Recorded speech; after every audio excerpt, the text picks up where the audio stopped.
Assalamualaikum warahmatullahi wabarakatuh. Selamat datang kembali di channel Nara Story. Dan tentunya masih bersama saya Mas Nara di sini. Apa kabar kalian semua? Semoga selalu baik-baik saja. Sehat badannya, dilimpahkan rezekinya, dan dihindarkan dari segala marbahaya. Amin. Di kesempatan kali ini saya akan menceritakan sebuah cerita drama rumah tangga dengan judul Siapa Dia, melanjutkan dari part sebelumnya. Oke, seperti biasa sebelum ke ceritanya, bagi kalian yang belum subscribe channel Nara Story, silahkan bisa subscribe dulu lah. Dan aktifkan lonceng notifikasinya agar kalian tidak ketinggalan cerita menarik dari channel Nara Story. Dan jangan lupa juga untuk share and like, tentunya agar Mas Nara lebih semangat lagi untuk menghibur kalian. Oke, kalau sudah, terima kasih. And so just try keep up with me.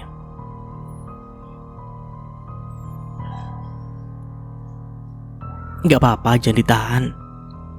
Tumpahkan semuanya agar hatimu lega. Nasihat Nisa dengan bijak. Tapi setelah ini kamu harus janji, jangan lagi menangisi laki-laki gak tahu diri seperti Nathan. Jangan takut, ada kami yang selalu ada di pihakmu. Sambungannya Sinta balas menganggukkan kepalanya. Iyalah, lu itu harus bangkit. Tunjukkan pada mereka bahwa lu mampu melewati ini semua dengan mudah. Dan lu mampu bersinar terang di tengah kehidupan suram yang mereka ciptakan. Seru Afril dan diangguki semua orang. Kamu cantik, kamu pintar, kamu berbakat, kamu itu sempurna. Suatu nanti Nathan pasti menyesal telah mencampakkanmu seperti ini. Ya, jangan buat mereka di atas awan. Jangan jadikan mereka pemenang atas luka yang ditorehkan sedemikian dalam. Dan jangan khawatirkan apapun. Setelah ini kamu pasti mendapatkan pria yang jauh lebih segala-galanya daripada si Nathan itu. Kehidupanmu nanti pasti akan jauh lebih bahagia, sehidup sesurga. Seruannya membuat kedua temannya bersorak mengucapkan kata amin. Sinta pun tersenyum lembut seraya mengaminkan ucapan dari para sahabatnya. Tapi mendadak dia terdiam. Ada satu hal yang mengusik pikirannya. Ada yang mengganggu pikiranmu? Iya. Aku memang akan bangkit dan menata hidupku kembali. Pasti akan menuntut pembalasan atas apa yang telah mereka lakukan kepadaku. Tapi untuk poin terakhir, kuputuskan tidak akan menerima pria manapun lagi. Apalagi jika sampai menjalin hubungan serius seperti pernikahan. Terangnya sontak saja ketiga temannya terperangah, tapi tak mampu untuk sekedar berucap. Tidak akan ada pria yang mau memberi istri wanita sepertiku. Memberikan keturunan saja tak mampu. Jelasnya semua orang yang mendengarnya terasa teriris. Sedalam inikah luka yang sahabatnya terima, sampai dia memutuskan untuk menutup hatinya. Batin semua sahabatnya kerap kali mendapatkan pertanyaan serta ucapan tak mengenakan dari orang-orang sekitar. Hinaan, cemoohan, cacian, serta kata-kata merendahkan hanya karena belum kunjung hamil mampu mengoyak hati serta rasa percaya diri.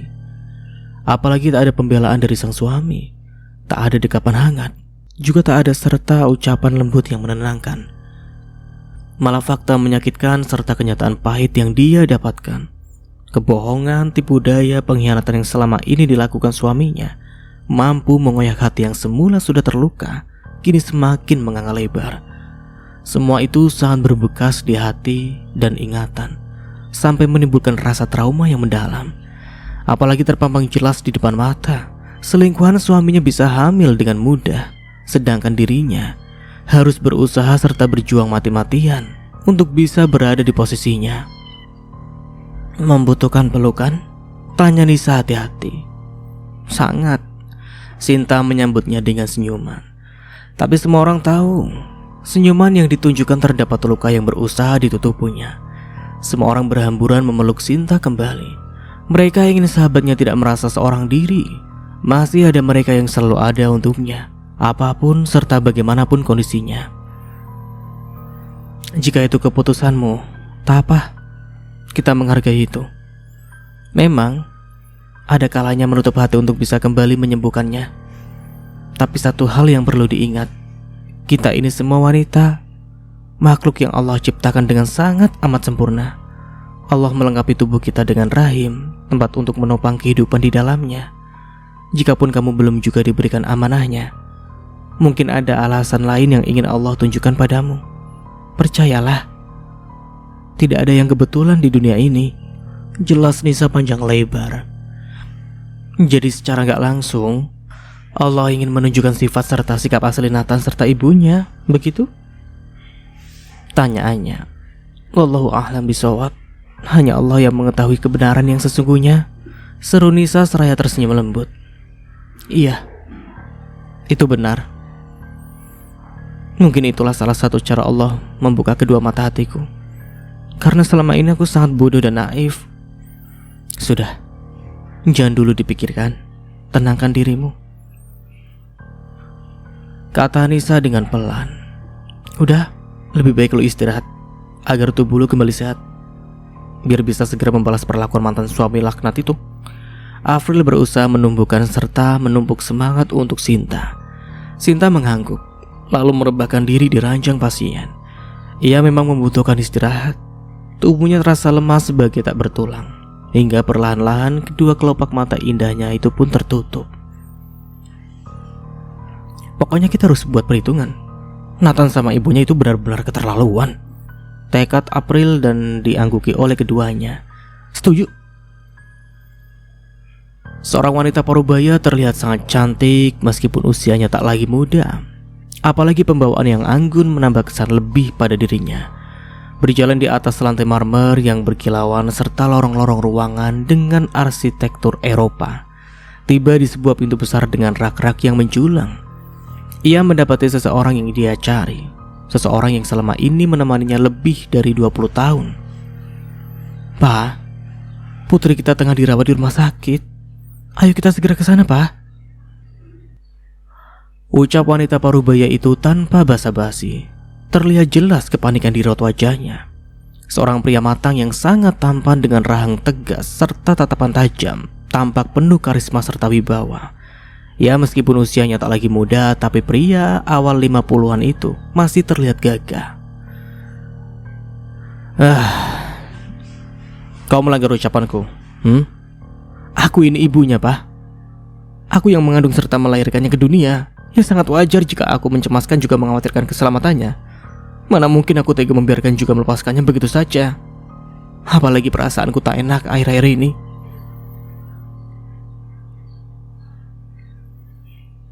Karena itulah dia nekat mencari tahu.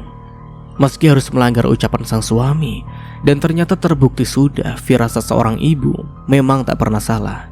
Ia baru saja mendapat kabar bahwa putri tercintanya telah dihianati, diselingkuhi, difitnah, lalu diusir dari rumahnya sendiri. Dan dia sungguh tak terima putrinya diperlakukan seburuk itu.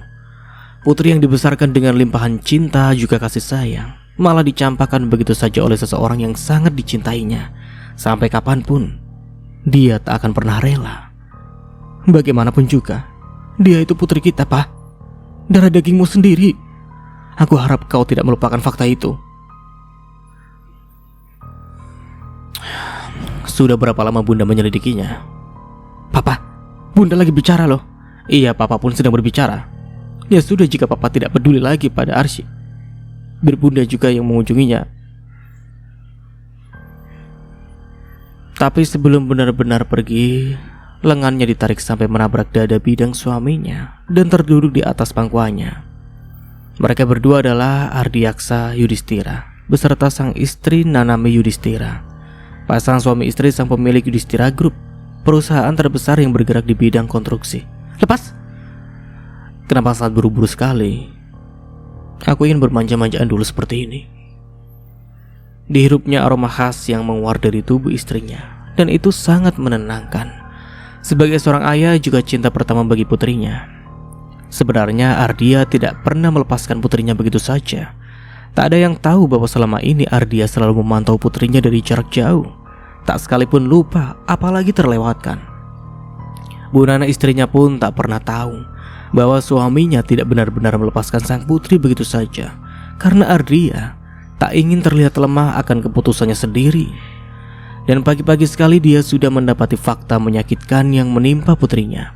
Oleh karena itu, ia mengurung diri di ruang baca.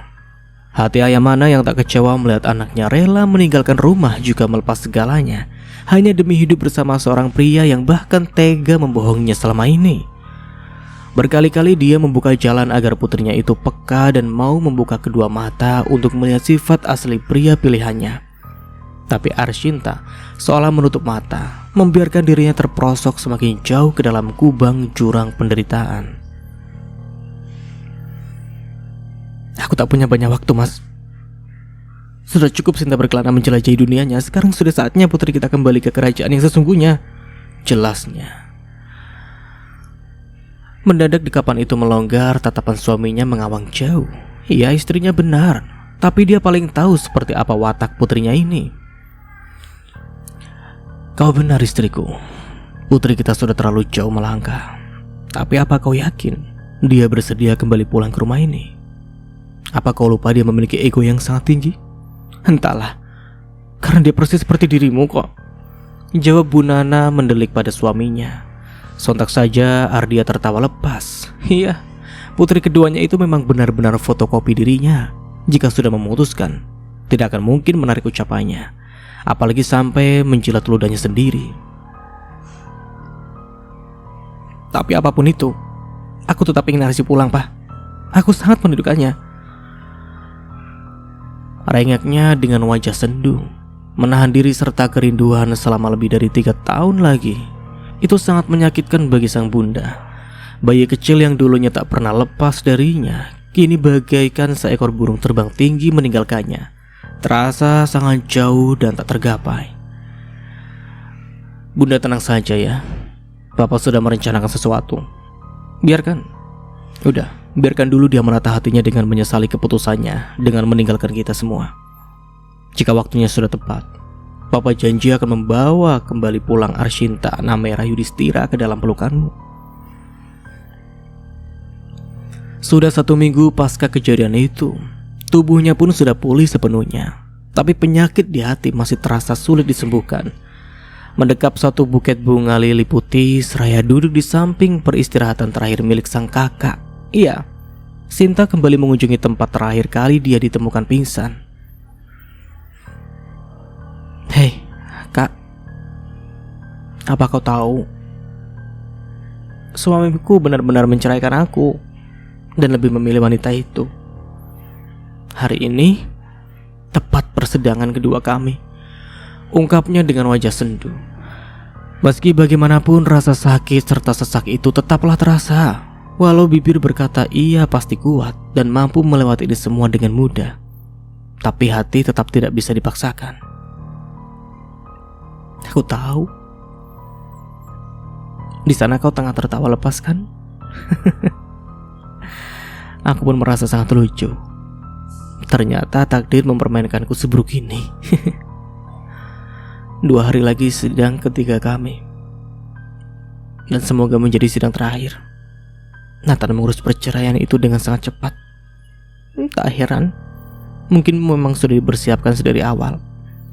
Terlebih, dia pasti ingin secepatnya berpisah dariku dan hidup bahagia bersama wanita itu. Ucapnya terdengar racu, tapi sangat jelas ada luka di setiap baitnya. Tapi kau jangan mencemaskanku ya, Kak. Aku baik-baik saja. Aku pasti melewati ini semua dengan mudah, jelasnya sembari mengusap nisan itu dengan sayang. Ia berucap seperti itu karena semasa hidup sang kakak selalu paling riweh jika ada hal buruk yang menimpa adik kesayangannya. Meski hanya lecet sedikit saja jatuh dari sepeda, Naya bisa sampai menangis terseduh-seduh. Ia memang memiliki hati yang paling lembut persis seperti bundanya. Kak, menurutmu apakah aku harus menurunkan egoku dengan mengunjungi Papa dan Bunda? Tapi Papa sendiri sudah mengusirku dari rumah. Juga berucap, jangan pernah lagi menginjakan kaki, apalagi sampai menampakkan wajah di depannya. Sekarang aku juga sangat malu dan menyesal, Kak. Aku telah salah memilih, juga terang-terangan menentang keputusannya. Meski ada para sahabat, tapi hatiku tetap tak tenang memikirkan ini semua. Aku harus bagaimana ya, Kak? Penyesalan demi penyesalan selalu bergelayut memenuhi pikiran.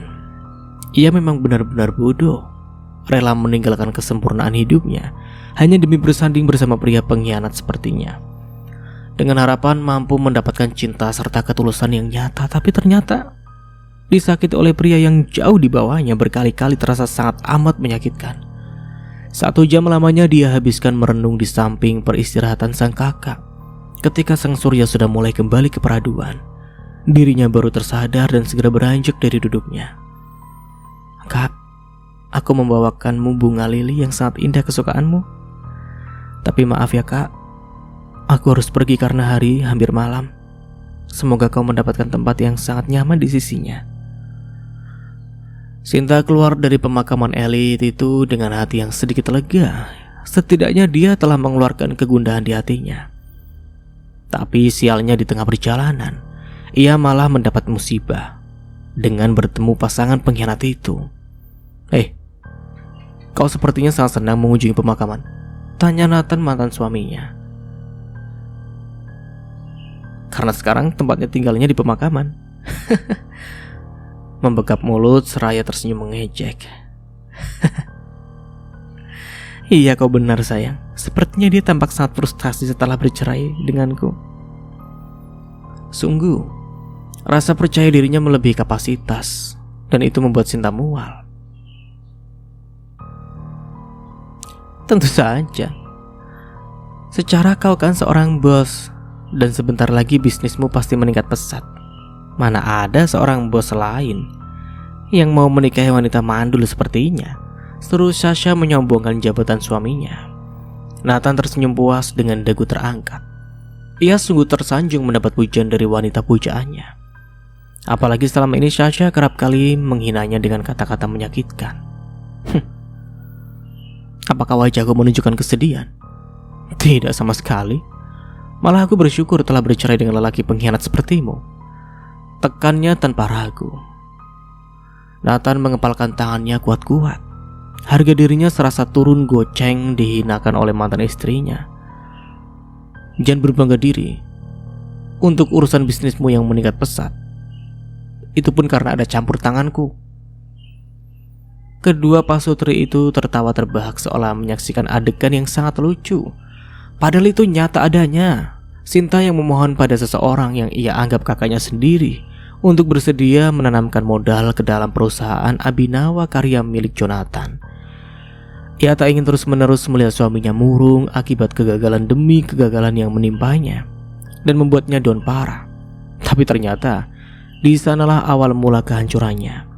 Tapi sekalipun Sinta tak pernah mengatakan apapun, dia selalu menyembunyikannya karena tak ingin rahasianya selama ini terbongkar. "Hello, jangan ngimpi.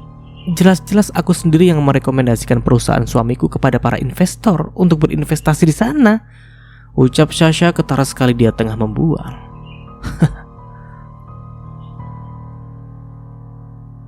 "Jangan ngaku-ngaku kau Sinta. Kau bisa apa? Kau hanya tahu soal baju-bajumu yang tak menghasilkan itu. Berbeda dengan Sasha yang sangat pintar dan berbakat."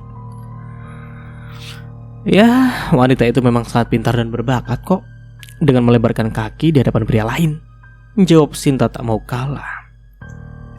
Di kampus dulu secara tak sengaja, Sinta and the Gangs pernah melihat langsung Sasha sedang berada di atas salah satu dosennya. Lalu karena itulah dia bertekad membuka jalan pikiran Nathan yang sangat tergila-gila pada perempuan itu. Ia juga iba melihat Nathan yang selalu dibully oleh habis-habisan oleh Sasha dan teman-temannya. Tapi meskipun begitu, Nathan tak peduli walau kerap kali mendapatkan hinaan, cemoohan, perundungan. Dengan lantang dan percaya diri, dia tetap menyuarakan rasa cintanya. Dan hal itu pula lah yang membuat pintu hatinya terketuk, membuat penampilan Nathan menjadi lebih baik. Tetap saja mau berubah seperti apapun, Sasha enggan menerima cintanya. Namun sebaliknya, malah Sinta yang terperosok akan pesona yang dimiliki seorang Jonathan. Dan hal itu pula lah yang kini sangat amat disesalkannya. "Kurang ajar, sudah aku bilang jangan pernah menuduh wanitaku yang tidak-tidak," ucap Nathan geram. "Kenapa? Memang itu faktanya kok. Tidak ingatkah bagaimana dulu perlakuannya padamu? Lalu apakah kau lupa tentang bukti ganasnya permainan wanita kebanggaanmu di atas dosennya?" Terangnya membuka fakta lama yang selalu diabaikan serta ditepis oleh mantan suaminya ini. Aku melakukan itu karena dipaksa olehnya kok," Gagapnya berusaha mencari alasan logis. Atas dasar apa? Bukannya Pak Gary sangat amat setia pada istrinya? Jika istrinya pun sangat cantik dan masih muda, mengapa dia sampai memaksamu jika di rumah saja sudah siap bersedia? Balas Sinta menelisik wajah Sasa yang tampak memucat. Iya, mungkin dia sangat terpesona karena kecantikan serta kemolekan tubuhku. Jawabnya cepat tapi wajah paniknya tak bisa disembunyikan. Sinta melipat tangan di dada seraya tersenyum miring. Sasa ternyata sangat mudah masuk ke dalam perangkapnya. Lalu, mengapa kau sangat menikmatinya? Bukan kau kan yang menawarkan tubuhmu dengan balasan sesuatu? Skakmat menatap intens Salsa yang tampak sangat gelagapan. Bahkan di keningnya sudah keluar keringat dingin sebesar biji jagung. Secara tak langsung Sasa menyatakan pria manapun tak akan ada yang bisa menolak kecantikan serta kemolekan tubuhnya. Nathan terdiam itu. Alisnya berkerut dalam. Mengapa kini dia baru menyadarinya? Padahal Sinta pernah menjelaskan hal serupa. Kau ini kenapa sih sangat usil pada urusan orang lain? Ayo sayang, kita pulang. Bisa ikutan stres jika terus mendengarkan ocehannya yang tidak jelas. Ia mengguncang lengan Nathan dengan keras. Ia ingin segera kabur dari sini. Jurus andalan jika tengah terpojok, melarikan diri karena panik. Ucap Sinta, sudut bibirnya melengkung membuat senyuman meremehkan. Mas, ayo jalan. Memang perpaduan yang sangat cocok antara pengkhianat juga jalan rendahan.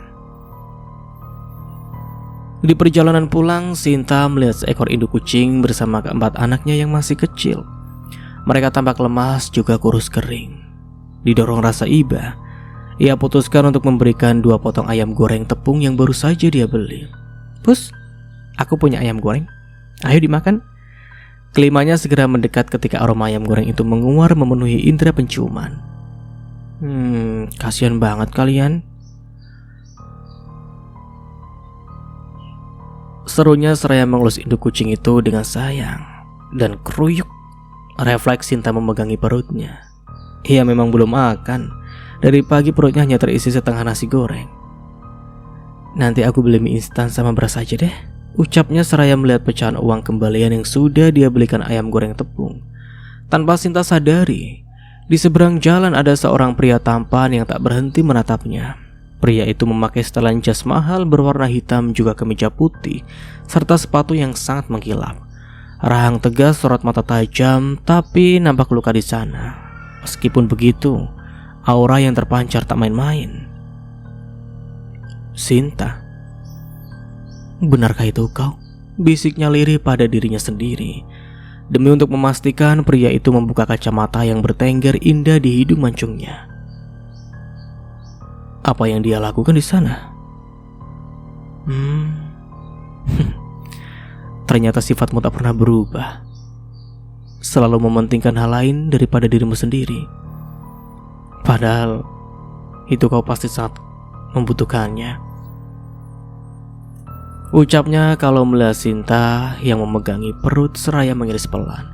Kakinya kembali melangkah, tapi kali ini menuju resto yang terlihat sepi pengunjung. Bang, sate 20, ayam bakar 1 ekor, 2 soto iga, lengkap nasi tahu tempe sambal juga lalapan, 2 jus jeruk, sama 2 cup kopi. Semuanya dibungkus ya, ucapnya tiba-tiba. Tak berapa lama makanan yang dipesanannya pun sudah selesai. Ia menerima juga membayarnya dan tak menerima kembaliannya. Karyawan kedai itu tampak sumringah, juga tak henti mengucapkan terima kasih. Pria itu mengangguk seraya keluar dari kedai itu. Tuan muda, Nyonya Lydia berkali-kali menelpon Anda, tapi ternyata ponsel Anda tertinggal di dalam mobil. Seorang pria bersetelan jas rapi tampak menyerahkan ponselnya yang masih tersambung sorotan telepon. Atala, bisa segera pulang nak? Sebentar lagi aku sampai mah, jawabnya sedikit berbohong. Syukurlah, semoga perjalananmu lancar. Segeralah pulang dan jangan mampir kemana-mana. Jessica sudah menunggumu, ucap ibundanya. Jessica adalah tunangannya. Setelah gagal bertunangan dengan wanita pilihan kakeknya, dia kembali dijodohkan dengan putri sahabat mamanya. Kenapa perempuan itu sering kali mengunjungi mansion kita sih? Loh, Jessica kan tunanganmu, ya wajar saja jika dia mengunjungi mansion kita. Aduh, Terserah mama lah. Iya, aku janji sebentar lagi sampai. Tutupnya sepihak bukan tak menghormati ibunya, tapi dia terlalu lelah dengan terus dijodoh-jodohkan. Padahal dia sendiri memiliki tambatan hati. Simpan jas ini, lalu ambilkan topi serta penutup wajah, ucapnya seraya menyerahkan jas mahalnya. Tanpa banyak bertanya, asistennya itu segera melakukan perintah bosnya. Meski merasa keheranan, tapi dia tak berani untuk sekedar bertanya. Ini barang yang Anda inginkan, Tuan. Ucapannya seraya menyerahkan barang-barang itu. Tanpa mengucapkan terima kasih, Atala segera memasang penutup wajah, kacamata juga topi tak lupa, bergegas menyeberangi jalan dengan langkah lebar. Setelah sampai di tempat Sinta memberi makan kucing, wanita itu sudah tak ada. Gegas Atala menyusuri jalanan dengan berjalan kaki. Tiba persimpangan jalan, dia melihat seseorang yang dicari. Senyum manis yang tersembunyi di balik masker tercetak di sudut bibirnya. Hei, Nona. Anda memanggil saya? Iya, ini untukmu, Nona. Untukku? Tapi ini sangat banyak. Tak apa, ayo terima. Saya masih ada banyak, dan ini untukmu. Terima kasih Tuan, semoga hidup Anda selalu penuh kebahagiaan. Amin. Tapi kebahagiaanku adalah bersanding dengan wanita yang kucintai, cetus Atala tiba-tiba. Tentu saja. Wanita itu pasti sangat bahagia dan juga sangat beruntung bisa bersanding bersamamu, Tuan. Sayangnya wanita itu malah menikah bersama pria lain. Batinnya terasa miris. Tapi bagaimana caranya jika wanita itu selalu menolakku dan lebih memilih pria lain? Tetap semangat dan jangan pernah menyerah, Tuhan. Jika memang dia digariskan untukmu, sesulit apapun itu pada akhirnya lah kaulah tetap pemenangnya. Seru Sinta bersemangat. Senyumannya mereka indah membuat Atala ikut tersenyum juga. Benarkah? Lalu jika pada kenyataannya wanita itu lebih memilih menikah bersama pria lain, apakah masih ada harapan untukku memilikinya? Jika begitu akhirnya aku tak bisa berucap banyak. Memang mengikhlaskan seseorang yang kita cintai itu tidak mudah. Tapi percayalah, suatu saat nanti akan ada seseorang yang menggantikan kehadirannya lebih dari segalanya.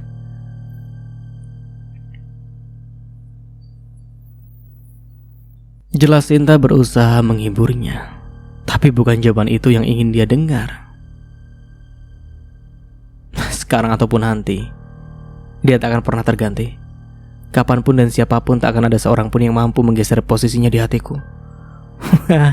Ternyata sebegitu besarnya cintamu pada wanita itu ya Tuan. Siapakah dia? Tanyanya tanpa sadar saking terpukaunya.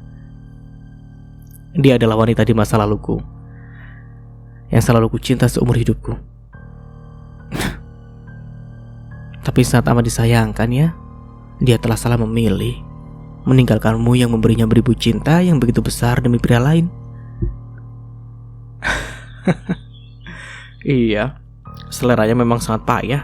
Aku diabaikan, tapi pria culun dia kejar-kejar. Mungkin ada yang bermasalah pada kedua matanya, Tuan. Kekehnya entah mengapa dia cukup nyaman berbicara serta mengobrol bersama pria asing ini, meski dia sama sekali tidak kenal siapa dirinya. Ditatapnya lagi Sinta yang terus tersenyum menatap tangannya yang penuh oleh aneka macam makanan itu, dan itu membuat hatinya menghangat. Dari dulu senyumanmu selalu sangat mentari pagi, batinnya. Oh iya Tuan, terima kasih banyak untuk semua makanan ini ya. Dan semoga suatu saat nanti pintu hati perempuan yang Anda cintai terketuk oleh ketulusan serta kekuatan cintamu yang sangat begitu besar untuknya. Tak ada yang tidak mungkin di dunia ini. Bukan saya mendoakan wanita itu agar berpisah dengan suaminya, tapi jika tangan Tuhan yang bekerja, semua akan terlihat mudah dan nyata kok. Doa Sinta dengan tulus. Atala tak bisa untuk tak tersenyum. Dalam hati dia bersorak ria mengaminkan ucapan Sinta dengan sangat kencang. Karena kau hanya ditakdirkan untukku, batinnya. Amin. Terima kasih pula untuk doanya ya Nona. Sama-sama Tuan. Tapi saya harus pamit ini, hari sudah malam. Takut temanku menungguku terlalu lama. Perlu aku antar? Sepertinya tidak perlu. Ini sudah sangat dekat dengan kosan temanku. Ya udah kalau begitu hati-hati Nona. Sekali lagi terima kasih untuk makanannya ya. Mari tuan. Atala terus memperhatikan Sinta sampai masuk ke gang sempit. Dibukanya penutup wajah, kacamata juga topi. Ada sesuatu yang kembali hilang di hatinya. Aku sangat merindukanmu, Archie. Bisiknya lirih. Habis dari mana lu? Tanya Avril saat Sinta yang baru tiba di kosannya. Cari udara segar, bosan gak ada kerjaan juga.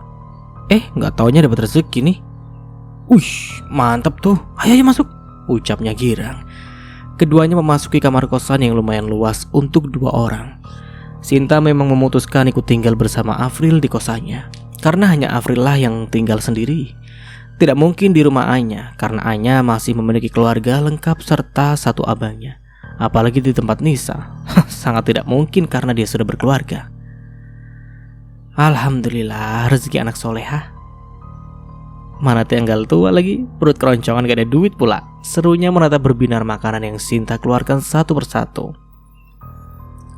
Ada 20 tusuk sate, 1 ekor ayam bakar, 1 iga, tempe tahu goreng, sambal, juga lalapan jus jeruk, serta 2 cup kopi. Dan tak ketinggalan yang paling utama adalah nasi. Alah, bohong banget. Kemarin aja kayaknya ada yang cair itu. Alhamdulillah meski gak banyak, tapi lumayan lah. Kala senggang dan memiliki waktu luang, Avril akan menyalurkan hobinya sebagai gamers, dan tentu saja lumayan menguntungkan.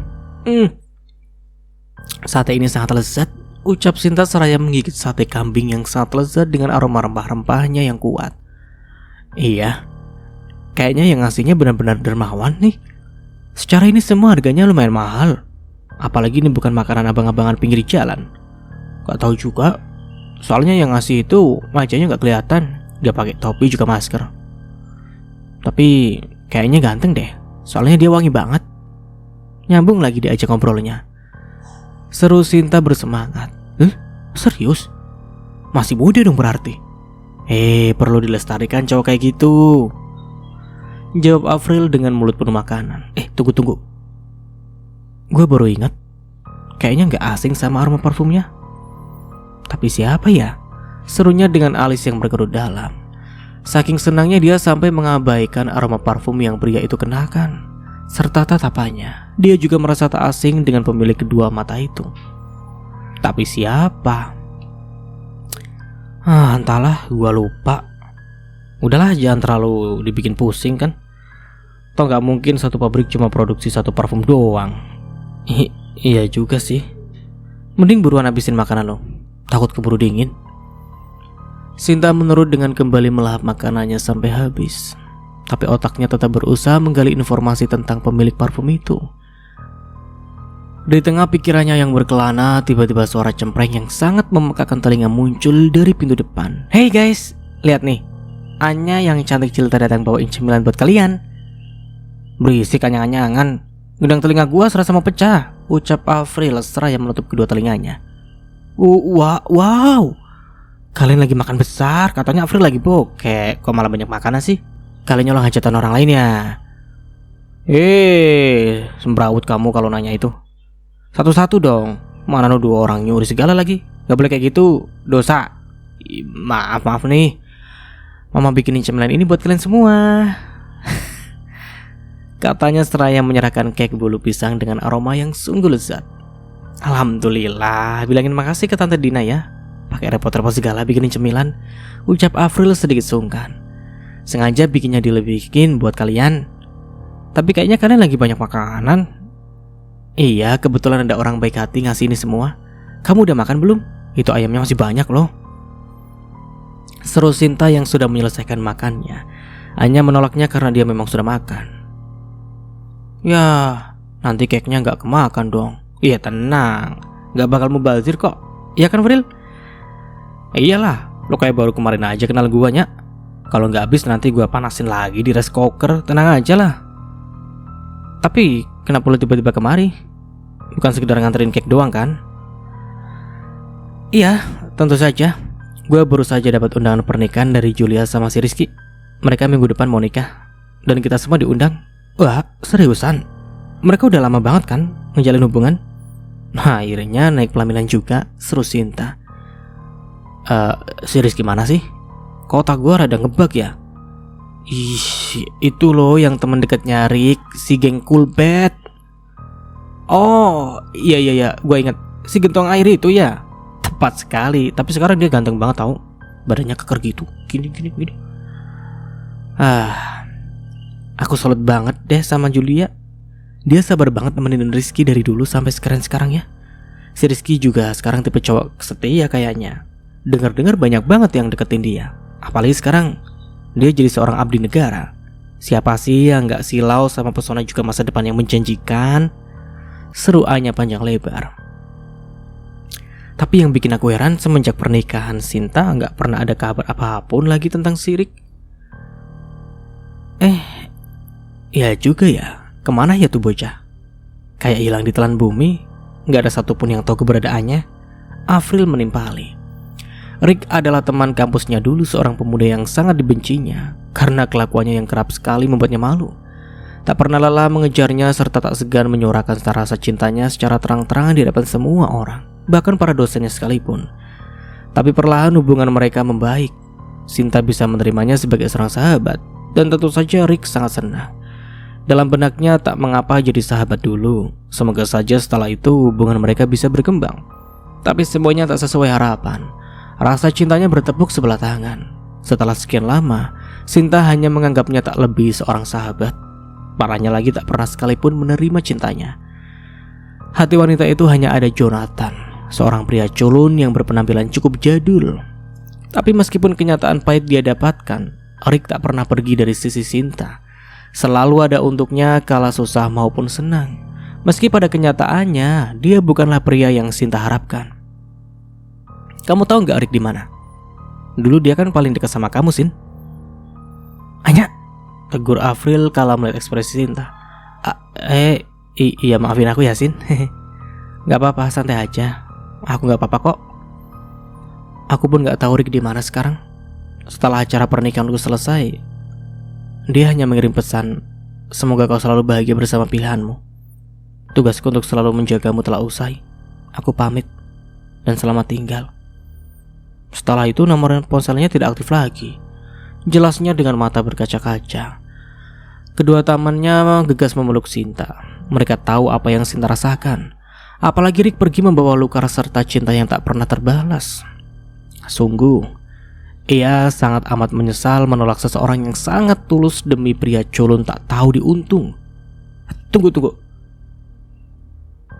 Aroma parfum pria itu mengapa sama persis dengan yang selalu Rick kenakan ya? Ucap Sinta tiba-tiba. Hehehe, serius? Kalau benar itu Rick, kenapa lu gak ngenalin suaranya sejak awal? Bukannya kalian ngobrol lama?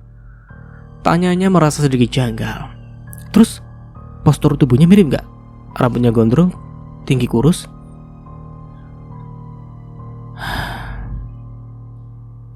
Dari ciri-ciri yang kalian sebutin gak ada semua.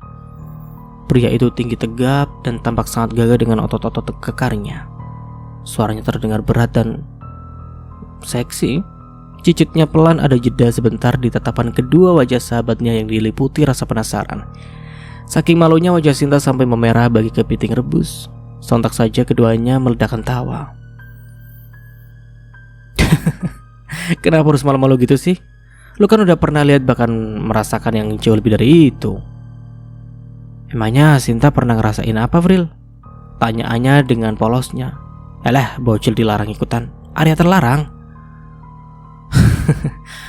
Kadang gue suka ngerasa si Anya ini bukan polos, tapi terlalu bego. Ucapnya Afril tepat di telinga Sinta. Ih, kedengeran. Tuh lihat kan, kelakuannya kayak bocah. Tapi pas ada cowok ganteng lewat, ganjennya minta ampun. Pokoknya lambai kamera kalau kumat kecentilannya. Sabar, manusia gak ada yang sempurna. Pasti ada plus minusnya. Itu yang selalu Ukti Nisa ucapkan. Jelas Sinta menirukan gaya Nisa sahabatnya. Keduanya kembali tertawa lepas. Pembahasan mereka tentang pria itu kembali berlanjut. Mungkin apa yang Afril ucapkan benar. Mana mungkin pabrik besar hanya memproduksi satu parfum saja. Mungkin hanya kebetulan sajalah parfum keduanya sama. Dilihat dari ciri fisiknya terlampau jauh berbeda. Begitu juga suaranya. Seperti yang dia sebutkan di awal, keduanya sangat jomplang perbedaannya. Terus, apa rencana kamu ke depannya? Pertama-tama, aku ingin bekerja dan memiliki penghasilan. Selanjutnya aku ingin merebut kembali apa yang aku miliki. Bagus, gue dukung keputusan lu.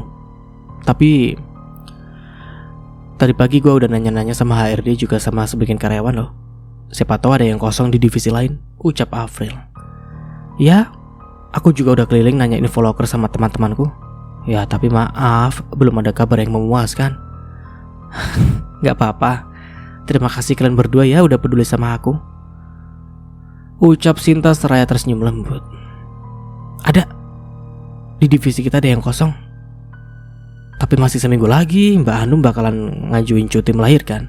Sedangkan penggantinya belum ada yang pas, ucap Anya tiba-tiba menjelaskan. Ya, tapi paling gak lama, sekitar 2 bulanan doang. Apa kamu mau, Sin? Boleh. Hitung-hitung cari pengalaman. Dari lulus kuliah aku pribadi belum pernah terjun langsung ke dunia kerja. Setelah menyelesaikan S2-nya, Sinta malah memilih untuk langsung menikah dengan Jonathan. Padahal dia lulus dengan IPK nyaris sempurna, tapi sama sekali tidak pernah merasakan dunia kerja yang sesungguhnya. Hanya urusan rumah tangga dan desain baju-baju lah pengalaman kerjanya. Besok pagi aku coba bicarakan pada Pak Kevin dan Mbak Hanum secara langsung. Sinta tersenyum mereka seraya berterima kasih. Karena hari sudah malam, Anya putuskan akan menginap saja di tempat Afril. Akhirnya bukan beristirahat, mereka malah mengobrol sampai dini hari. Pagi menyapa menampakkan sinarnya, tapi Afril dan Anya masih asyik bergelung di bawah selimut. Padahal sejak pagi-pagi sekali, ponsel Afril maupun Anya tak berhenti berdering. Sedangkan Sinta, wanita itu, sudah bangun dari jam 5 pagi, ngegas membersihkan diri dan melaksanakan kewajibannya sebagai umat muslim. Beranjak ke dapur untuk mencuci pakaian, juga menghangatkan makanan sisa semalam untuk menu sarapan. Dia sudah terbiasa bangun lebih awal. Semenjak butiknya bangkrut, dirinya lah yang selalu menyiapkan segalanya, juga mengurus rumah. Fril, Nya, ponsel kalian bunyi terus tuh dari tadi. Aduh, apaan sih, masih malam, jangan berisik ah. Malam apaan, orang mati aja udah muncul. Apa? Jam berapa sekarang? Ih, kenapa kamu gak bangunin kita? Aduh, bisa telat ini, aku pulang dulu ah. Kalian aja yang tidurnya kayak kerbau, dibangunin dari subuh cuma itu doang. Dipikir Nisa Sabian apa? Gerutunya kesal. Tapi mereka berdua tak ada waktu untuk meladeni ucapan Sinta. Hanya bergegas menuju pintu, sedangkan Afril sibuk menerima telepon. Pelan-pelannya, hati-hati. Elah. Belum selesai Sinta berbicara, Anya malah kepentok pintu karena terlalu terburu-buru. Aduh, baru juga diingetin udah kejadian, kata Sinta seraya geleng-geleng kepala. Gegas dia membantu serta mengantarkannya ke halaman kosannya. Diperkirakan sebentar lagi jidat Anya pasti benjol. Tapi tak ada waktu, tanpa basa-basi gadis mungil itu segera tancap gas menuju rumahnya. Sedangkan Afril gegas menjawab panggilan telepon yang sedari tadi tak berhenti berdering. Dan ternyata si penelpon adalah Pak Kevin selaku atasannya. Siap Pak, saya akan membawa serta teman saya. Ada apa? Kok kayak penting banget? Nanti gue ceritain lah. Yang jelas lu jupet siap-siap. Mbak Anu mendadak mengundurkan diri dan ikut suaminya ke Semarang. Jawaban Afril tentu sangat mengejutkan. Kantor pusat Adikdaya Company merupakan perusahaan terbesar di Indonesia yang bergerak di berbagai lini usaha. Bisnis terbesar mereka adalah di bidang properti dan logistik. Adikdaya Company memiliki gedung-gedung pencakar langit yang dibangun untuk menjadi kantor startup kecil yang belum bisa membangun gedung kantornya sendiri. Adikdaya Company juga memiliki berbagai mall, hotel, serta apartemen untuk disewakan. Selain itu, pemilik pertama perusahaan Adikdaya Company memiliki hubungan erat dan sangat mesra dengan keluarga besar pemilik CNM Entertainment. Oleh karena itu, keduanya berencana menjodohkan putra-putrinya. Dan boom, ternyata kedua pasang insan itu saling mencintai. Bahkan rasa itu sudah tertanam sejak duduk di bangku menengah atas. Kini pernikahan mereka sudah berlangsung kurang lebih 31 tahun dan sudah dikaruniai 1 putra dan 1 putri. Hubungan mereka semakin erat, tentu sangat amat harmonis meski secara usia sudah tak lagi muda. Dan perusahaan adik Dea Company semakin besar dan meluas. Namun desas-desus kembali terdengar. Kabarnya pemimpin utama mereka yaitu Ramada Dikgaya akan segera pensiun dini. Avril dan Sinta tampak berjalan beriringan di atas lantai marmer yang mengkilap. Para karyawan berlalu lalang dengan beragam outfit yang mereka kenakan. Sinta tersenyum seraya menatap jajaran gedung-gedung pencakar langit yang berkilauan.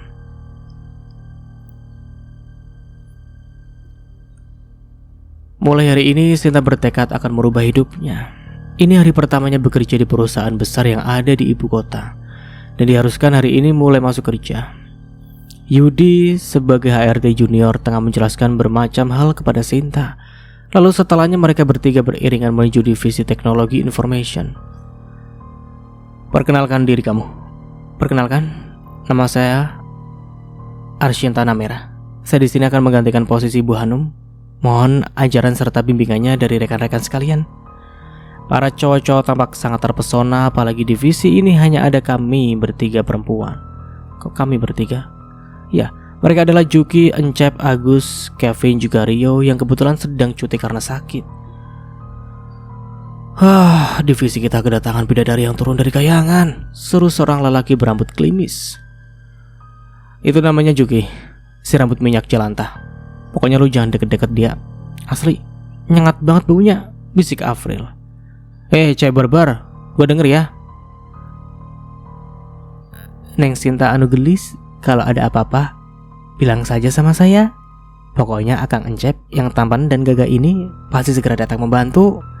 Seru lelaki cungkring keturunan Sunda. Gagah apaan?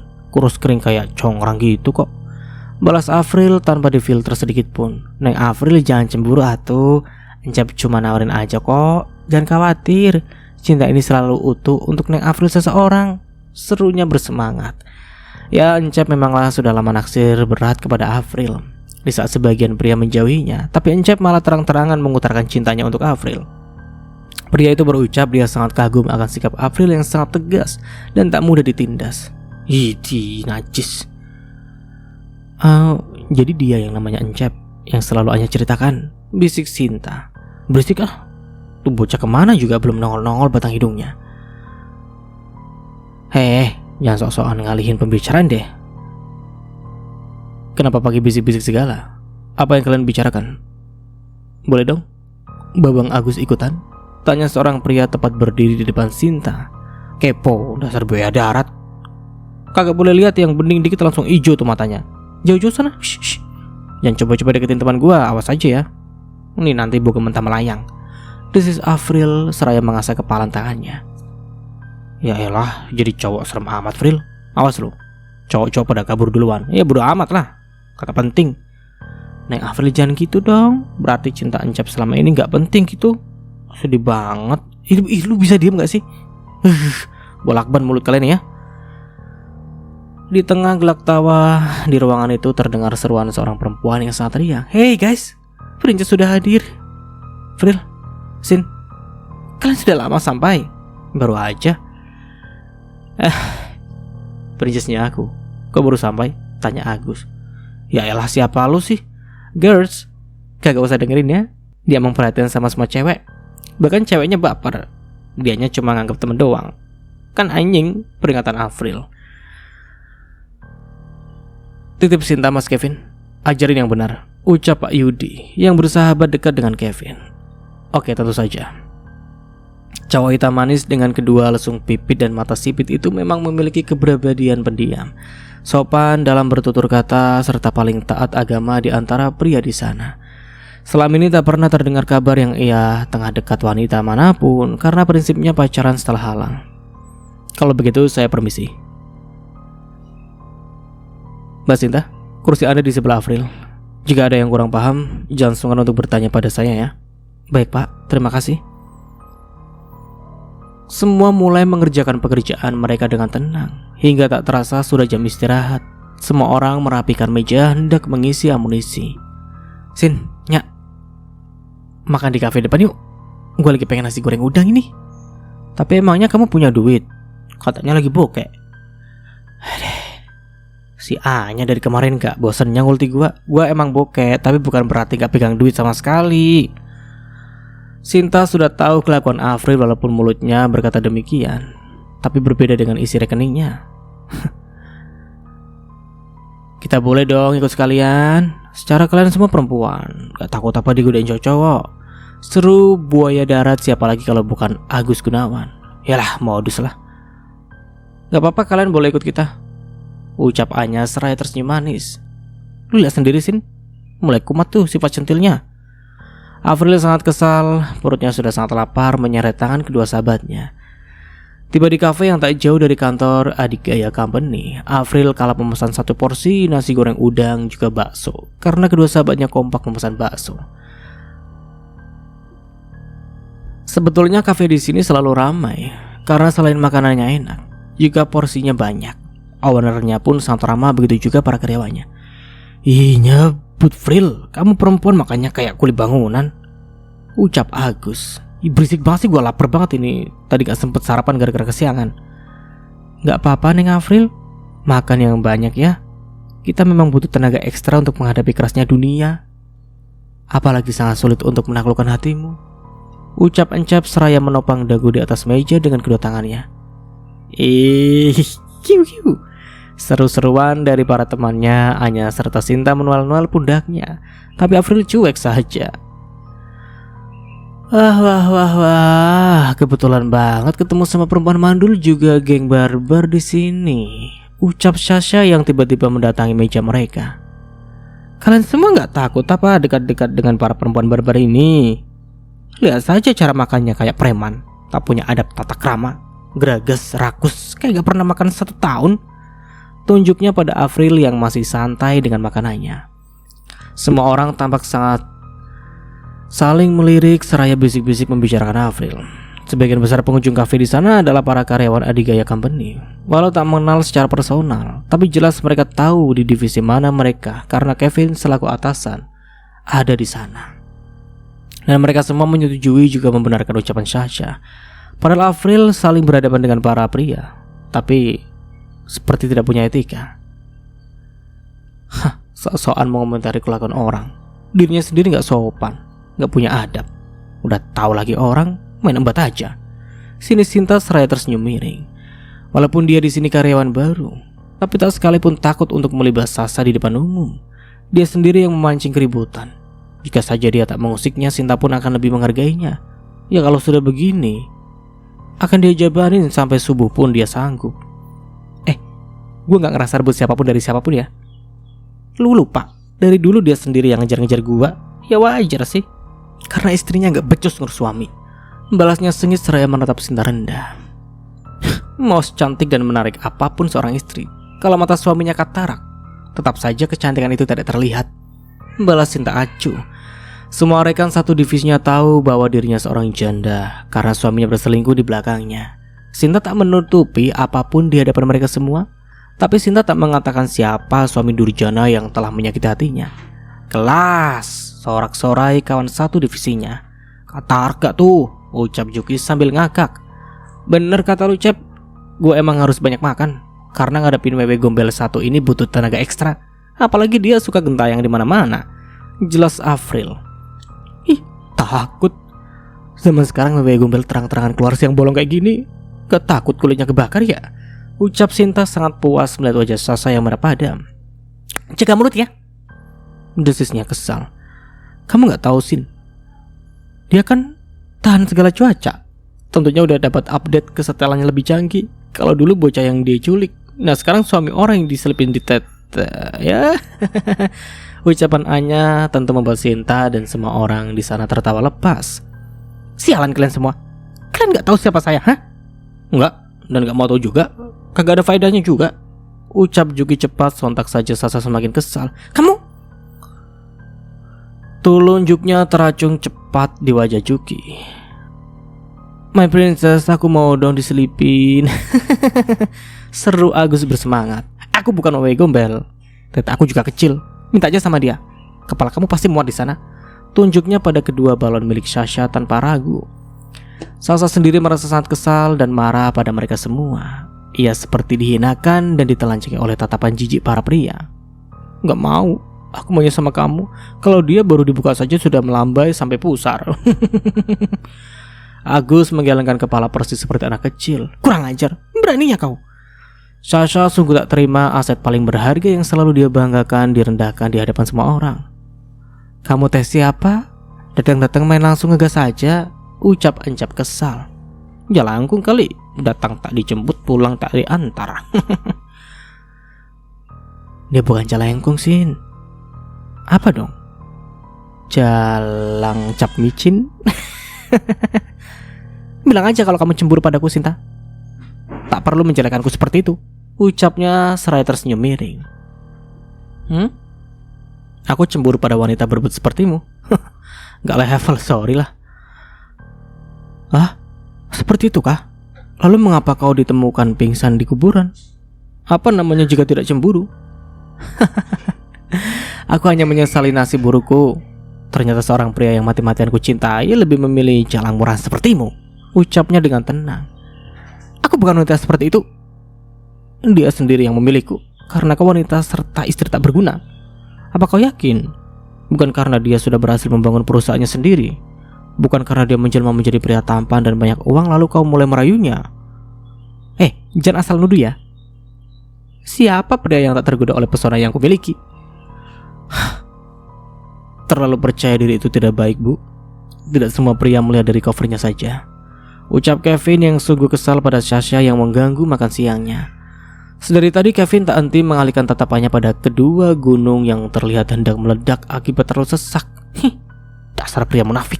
Di depan seolah-olah nolak, tapi di belakang berfantasi liar, jawabnya. Astagfirullah. Ngaku sajalah jangan sok suci. Dasar munafik. Siapa yang munafik dan sok suci? Jika disuruh memilih, saya lebih memilih Anya daripada mbaknya. Jawaban Kevin tentu saja membuat Sasha mantap. Siah. Apa kalian semua yakin akan terus membela mereka setelah mengetahui kelakuannya kemarin pada saya? Tanya Sasha, dia tak gentar untuk memprovokasi para pria. Memangnya apa yang mereka lakukan? Tanya seorang pria yang duduk tak jauh dari mereka. Sedari tadi dia memang menyimak semuanya. Oleh karena itu dia cukup penasaran dan itu sungguh membuat Sasha senang. Hei, asal kalian tahu ya, mereka berdua datang ke rumah saya dan menghancurkan semua perabotan yang ada di rumah saya. Terlebih wanita tomboy itu, dia sungguh beringas. Jelasnya seraya menunjuk Avril. Semua orang tampak terkejut sekaligus tak percaya. Apalagi Sinta. Dia tak tahu kapan terjadinya aksi pemberontakan yang dilakukan para sahabatnya. Gua ngelakuin itu karena ada alasannya. Lagian tuh rumah juga bukan punya lo. Harta dapat merampas tapi sok paling berkuasa. Beber Avril tak mau kalah. Gue juga istrinya. Harta suami gue berarti harta gue juga. Balas Sasha tak mau kalah. Dasar perempuan gak tahu diri, ucap Anya kesal. Dan dia membakar kasur bantal serta seluruh selimut dan spray yang ada di kamar. Tingkah mereka sangat barbar dan mengerikan. Pokoknya jangan dekat-dekat dengan mereka jika kalian tidak ingin bernasib sama seperti saya. Sambungnya menunjuk-nunjuk pada Sinta dengan tatapan takut yang dibuat-buat. Saya membakar kasur itu karena tak sudi barang yang saya beli menggunakan uang pribadi dikotori oleh pasangan laknat seperti dirimu. Dan para sahabatku tak mungkin melakukan itu jika kau tidak lebih dulu menyakitiku. Ya wajar saja kami melakukannya di sana, karena aku pun istrinya. Apalagi sebagai istri kau tak becus menyenangkan hati suami. Memberinya keturunan saja tak mampu. Dasar perempuan mandul. Dan brak. Jaga ucapanmu ya Jalang. Sahabatku tak seperti yang lo tuduhkan. Hah? Benarkah? Lalu apa namanya jika bertahun-tahun seorang istri tak mampu memberikan seorang anak untuk suaminya? Hah? Semua orang yang ada di sana tampaknya memasang telinga lebar-lebar. Mereka semua sudah mendengar kabar bahwa ada karyawan baru yang langsung masuk kerja dengan mudah tanpa syarat serta tes yang ketat seperti mereka dulu. Dan itu adalah Sinta, seorang wanita cantik yang dibicarakan oleh seantero pria di kantornya. Dan mereka baru tahu, ternyata Sinta adalah seorang janda ditambah mendengar pengakuan dari wanita itu. Semakin penasaran saja mereka pada Sinta. Kenapa terus-menerus menanyakan hal yang masih menjadi rahasia ilahi? Bahkan aku sendiri pun tak tahu kapan waktu itu tiba. Jika kini pertanyaan dibalik, kau kapan mati? Balas Sinta dengan elegan. Kelas gigi sekali. Ngeri cuy. Jawabannya anti mainstream. Sahabat gua nih bos. Sorak-sorai dari para sahabatnya menggema memenuhi indera pendengaran. Mereka bertepuk tangan heboh sembari koprol. Lagi pula menikah itu ibadah untuk mencari ridho Allah, bukan hanya sekedar ingin memiliki anak semata. Jika kehadiran anak menjadi tolak ukur serta patokan kebahagiaan dalam rumah tangga, lalu mengapa baginda Nabi besar kita Rasulullah SAW tetap mencintai Bunda Siti Aisyah walau beliau tidak mampu memberinya keturunan? Jawabannya adalah banyak cara untuk meraih keberkahan serta kebahagiaan di jalan Allah, walau sekalipun tidak memiliki anak. Buktinya, Bunda Siti Aisyah menjadi wanita yang paling mulia serta terjamin masuk surga karena kesabaran serta ketabahannya. Jelas cinta panjang lebar. Jika sudah menyangkut persoalan anak serta kehamilan, ia sungguh sensitif. Langsung saja kata-kata mutiara yang selalu Nisa ucapkan padanya meluncur bebas. Dan sampai di sini dulu ceritanya. Nantikan kelanjutan ceritanya di part berikutnya. Dari saya mohon maaf bila ada salah kata atau dalam penyampaian cerita. Akhir kata, wassalamualaikum warahmatullahi wabarakatuh. Sampai jumpa di video selanjutnya and see you. Ciao.